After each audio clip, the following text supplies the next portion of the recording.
Il y a deux façons rapides et gratuites de soutenir ma chaîne YouTube. La première, c'est de laisser un pouce bleu si la vidéo te plaît.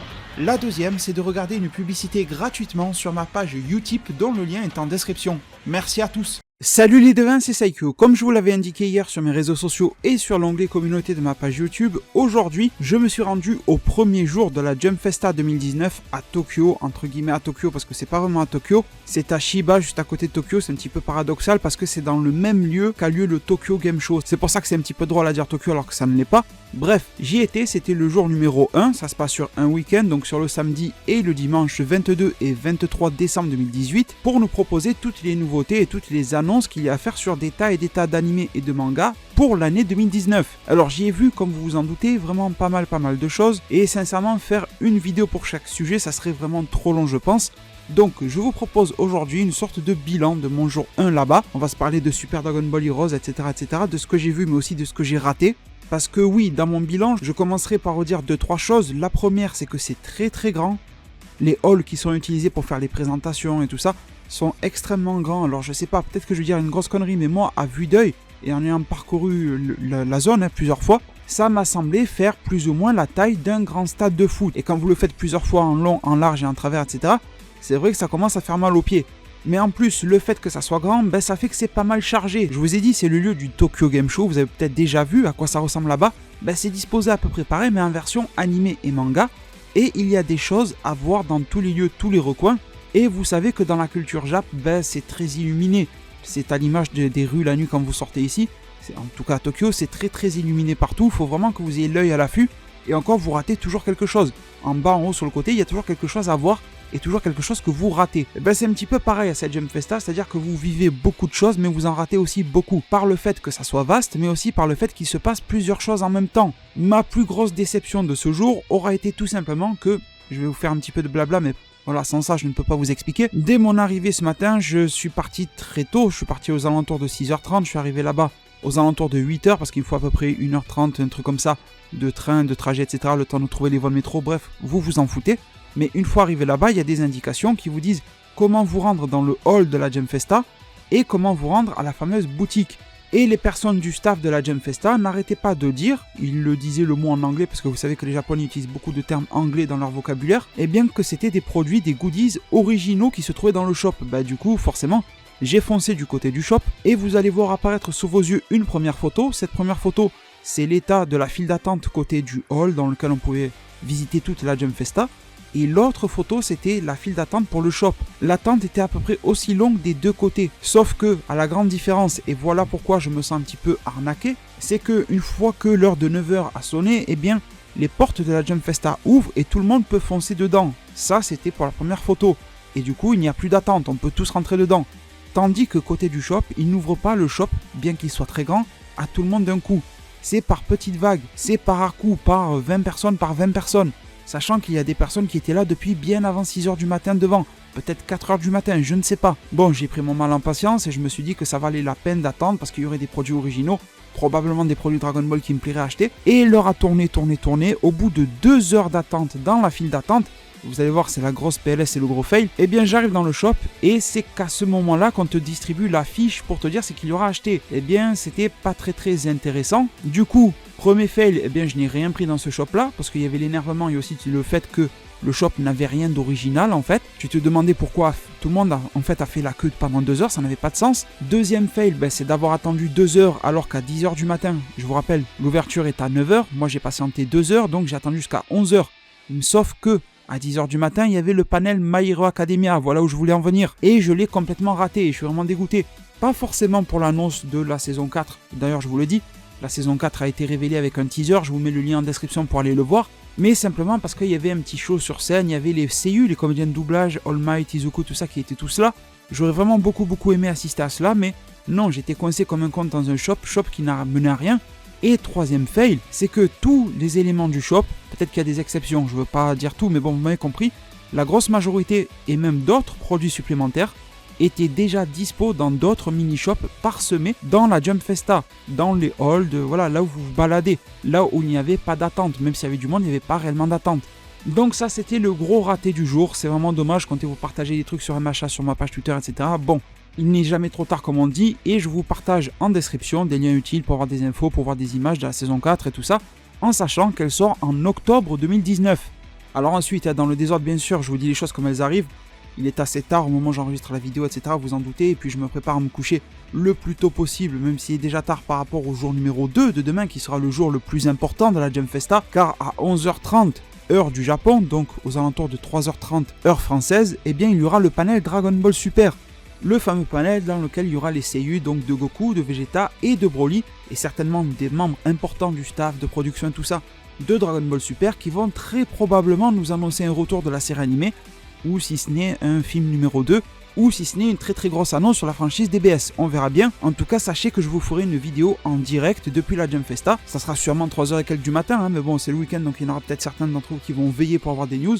Ça tombera forcément sur ma chaîne YouTube, ça arrivera aussi les infos en masse sur ma page Twitter, tous les visuels, etc., les photos, les vidéos que je pourrais prendre, je vous les balancerai aussi sur Twitter pour faire un complément de ma vidéo avec les informations qui arriveront sur YouTube. S'il y a un animé, je vous dirai quel est l'arc, s'il y a eu un teaser, un trailer, une image, est-ce que c'est l'arc du manga, est-ce que c'est inédit, enfin voilà, il y a beaucoup d'informations, quand est-ce que ça sort, est-ce que c'est avril, est-ce que c'est juillet, c'est les deux grosses dates qui sont pressenties, avril et juillet, donc bon voilà, il y aura des choses à discuter demain, et je m'y prépare, mais ce qu'il y a eu d'autre aujourd'hui, ce n'était pas le panel DBS, mais c'était 2 panels sur Super Dragon Ball Heroes. Il y en a un, le premier qui était 100% commercial, et bon, j'y ai assisté parce que je savais pas trop ce qu'il allait avoir, mais sincèrement ça servait à pas grand chose, surtout si tu n'es pas japonais, parce que c'était surtout des cadeaux pour les enfants et t'annonçaient quelles seraient les prochaines cartes.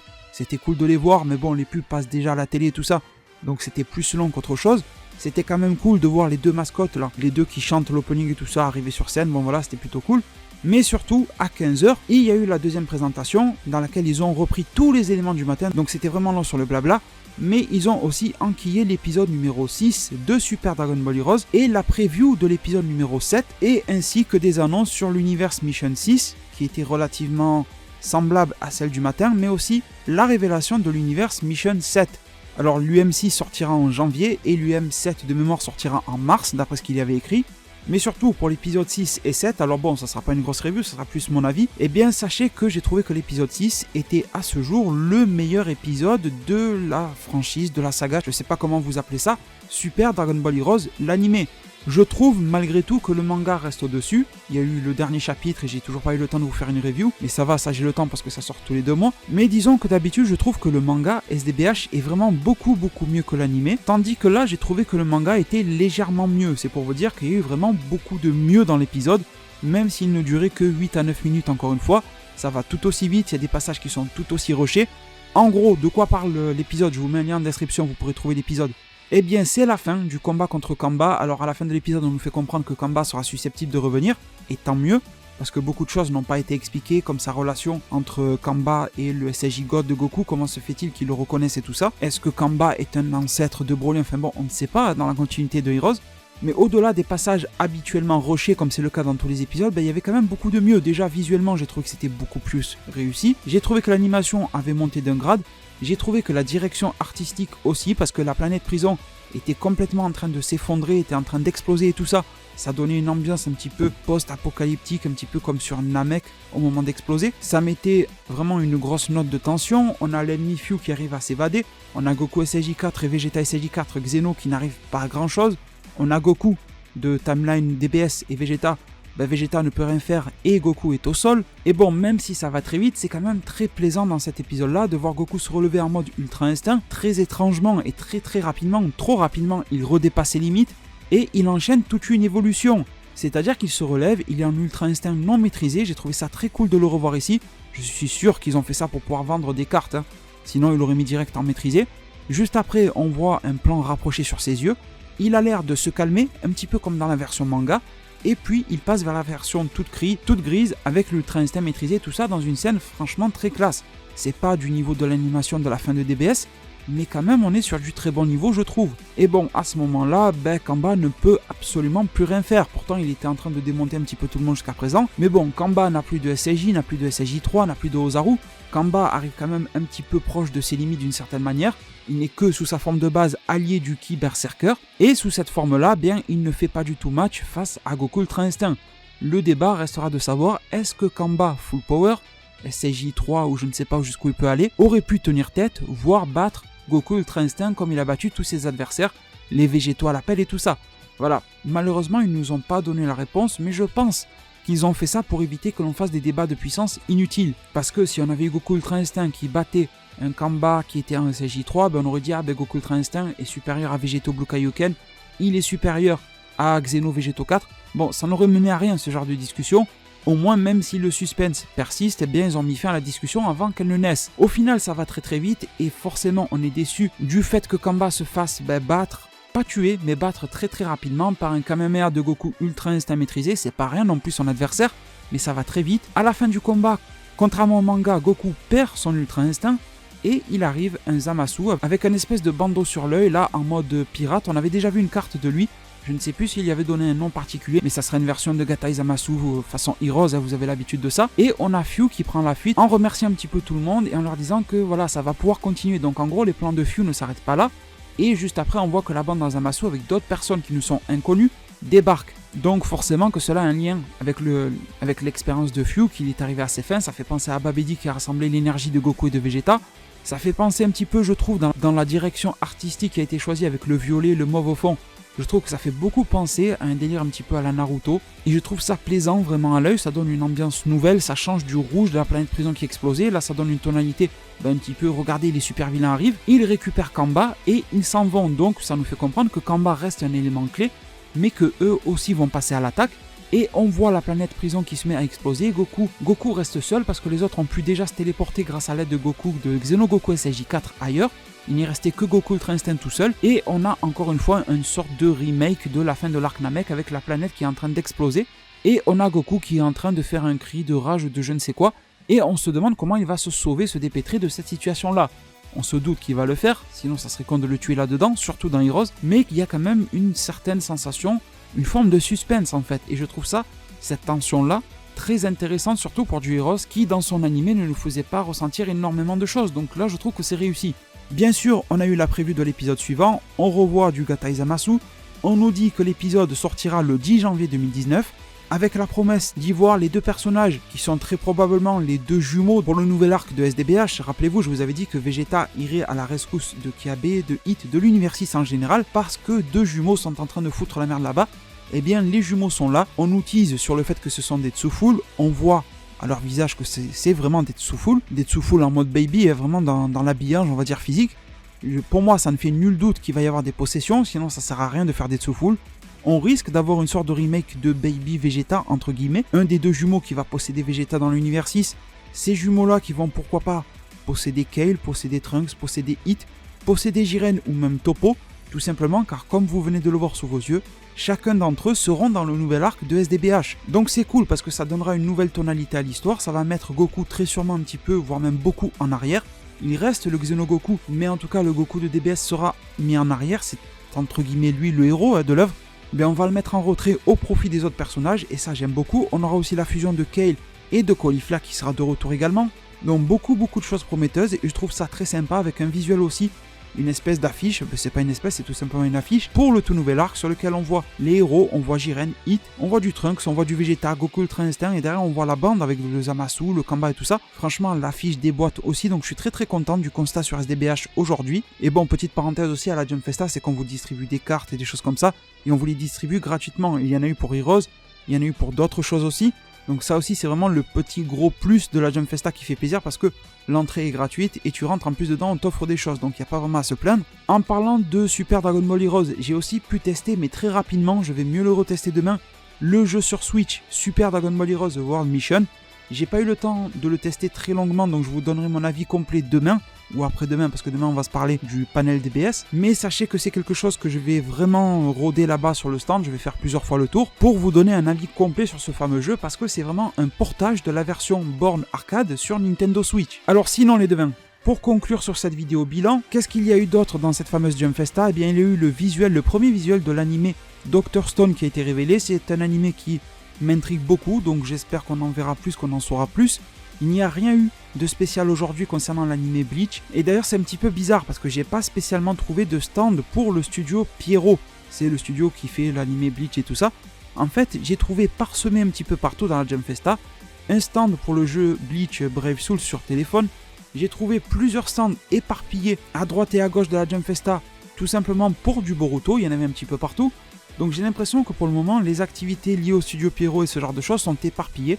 Je ne sais pas si demain il y aura un stand qui sera mis en place, qui sera installé spécifiquement pour le studio Pierrot, dans lequel ils pourront, avec beaucoup d'espoir, faut pas trop y croire, mais bon, on peut espérer le retour d'un animé Bleach, espérons-le. Mais bon, dans l'état des choses d'aujourd'hui, vu la composition de la Jump Festa, c'est compliqué, donc il faudra qu'ils installent quelque chose. Sur le One Piece, c'était calme parce que le panel sera également demain, donc il y avait le stand, il y avait des choses, il y avait des figurines et tout, mais il n'y avait pas d'annonce particulière parce que ça sera demain soir, sûrement avec le trailer du film, je vous le partagerai au moins sur Twitter. Le panel Boruto sera également demain, ça on le sait déjà. Et pour demain, sachez que, un petit peu dans le même état d'esprit que pour World Mission, le SDBH, je vais faire de mon mieux pour tester des choses que j'ai jamais testées, dont j'ai jamais vraiment pu parler par expérience sur ma chaîne YouTube, comme le jeu Jump Force qui est jouable là-bas. J'ai vu qu'il y avait pas mal de bornes de différents jeux à droite et à gauche qui étaient disponibles. Aujourd'hui c'était vraiment un tour pour faire le repère, du repérage, pour aller sur SDBH, etc. Mais demain, une fois que voilà, j'aurai mes points de rendez-vous pour les panels DBS, Boruto ou encore One Piece, mais entre temps j'irai zoner pour faire pas mal de tours sur pas mal de, j'allais dire d'attractions, pas vraiment, mais sur pas mal de stands, sur pas mal de bornes de jeux, sur pas mal de choses à découvrir. Je vous ferai aussi quelques petites vidéos à l'intérieur pour que vous voyez à quoi ça ressemble vraiment. Là aujourd'hui je vous ai proposé des photos, mais demain vous aurez beaucoup plus de vidéos. Mais sinon ce que j'en ai ressenti, c'est que c'était un très bon moment, comme je vous ai dit, fatigant, mais très bon moment. Si vous avez l'opportunité d'y aller, faites des pauses de temps en temps, parce que je vous jure qu'on s'en rend pas compte, mais c'est fatigant. Et même si je suis très content de la journée, j'ai quand même senti que c'était très sûrement la journée la plus calme du week-end. Que aujourd'hui, bon, il y avait le stand My Hero Academia, il y avait des belles choses comme Dr Stone, etc. Mais j'ai senti que c'était un petit peu l'entrée avant d'avoir le plat principal demain, avec 3 gros panels, comme je vous ai dit, DBS, Boruto et One Piece, et probablement d'autres grosses annonces annexes sur d'autres choses, d'autres animés, d'autres mangas, qui devraient être réservés pour le dimanche. D'ailleurs, les membres du staff de la Jump Festa étaient en train d'installer beaucoup plus de barricades, parce que vous savez, c'est une file d'attente en serpentin, là tu marches, tu fais des zigzags. Ils étaient en train de l'agrandir pour demain, donc je pense qu'une plus grosse affluence est attendue pour demain, et que c'est donc pour demain que le plus gros des annonces sera fait. Ça me semble tout à fait naturel, et bien évidemment je vous en tiendrai informé sur ma chaîne YouTube. Sachez que je ferai au mieux, parce que là-bas, je ne sais pas si c'est parce que le lieu est un petit peu excentré ou si c'est parce qu'il y a des brouilleurs de Wi-Fi, mais une fois au centre de cette zone-là, je n'arrive pas à capter avec le boîtier Wi-Fi que j'ai loué, etc. Donc demain j'en prendrai un autre pour tester. Mais dans tous les cas, je ferai au mieux pour vous informer, pour vous faire la vidéo qui va bien après le stand et après l'annonce Dragon Ball Super. Ça sera vraiment le plus important de la journée. Comme je vous l'ai dit hier, on se fera la review du très bon chapitre 43 de DBS, probablement lundi ou mardi, un truc comme ça, en début de semaine. Je vous remercie tous, j'espère que vous ne m'en voudrez pas trop si cette vidéo n'est pas vraiment trop structurée. Je vous parle avec beaucoup de fatigue, mais aussi avec beaucoup d'enthousiasme de la journée que j'ai pu vivre. Donc voilà, c'est un petit peu la fatigue plus la hype du moment qui se mélange, c'est un petit peu bizarre. Merci à tous ceux qui seront restés jusqu'à la fin, merci à tous tout simplement pour tout votre soutien. Prenez tous très bien soin de votre futur, et à plus pour de prochains arts divinatoires.